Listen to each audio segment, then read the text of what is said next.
Hello and welcome. In this video you are going to see how to host a static website for free.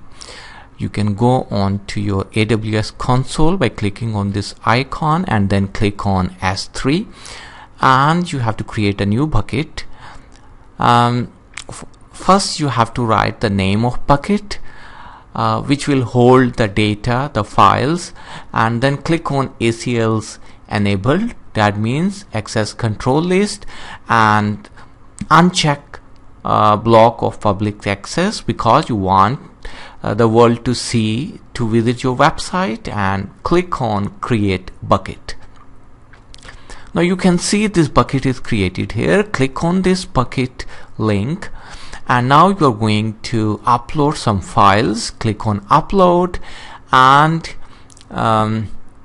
click on all files.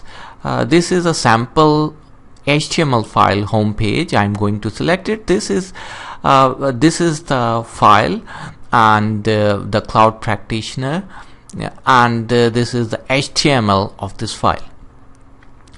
Now simply, this is a very simple web page. Scroll down and go to upload button and click it. Now the file is uploaded in your newly created bucket. If you click on the file, this is the link.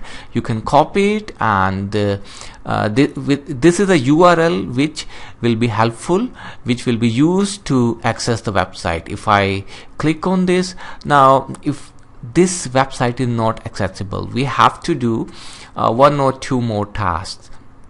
First, we go to our bucket and go for properties, and because we didn't convert that into a static web hosting site, so we are going to enable this as a static site and give the index document, which is homepage.html.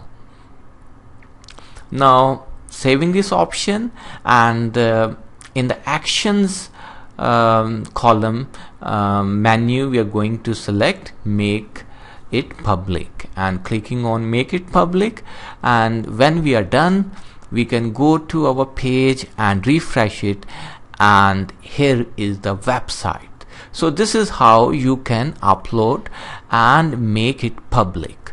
Thank you.